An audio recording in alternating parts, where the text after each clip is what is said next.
My name is Wanja, your trusted real estate agent. Today, we are talking about the flow of money during a property transaction. Let me start you off with a story. My cousin, Jane, was selling a piece of land and she found an agent who she thought she could trust. She gave him all the paperwork that was needed and he claimed to have a willing buyer.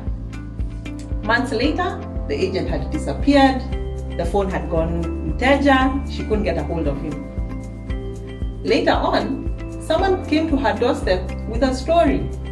It turns out that her agent did have a willing buyer, but unfortunately, this buyer paid 700,000 shillings into the agent's account.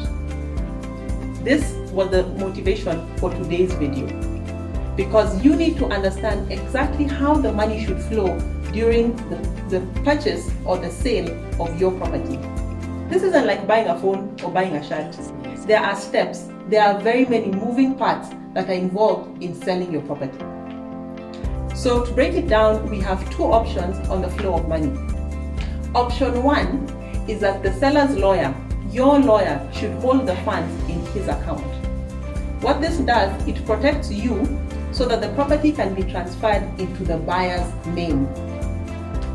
The other option is opening an escrow account between the buyer's lawyer and the seller's lawyer.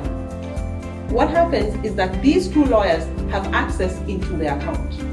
In case you don't know what an escrow account, you can click on this link above to watch our next video on an escrow account.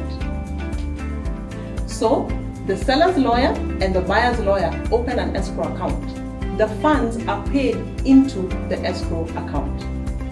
Everyone can see that the money has changed hands, and now the seller's lawyer can transfer the property into the buyer's name. This protects everyone who is involved in the transaction.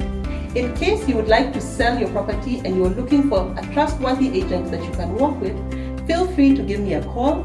My contact details are in the description box below. Bye! You can find me on Facebook, Instagram, and LinkedIn as Wanja Njoroge. Please feel free to subscribe, like, and share.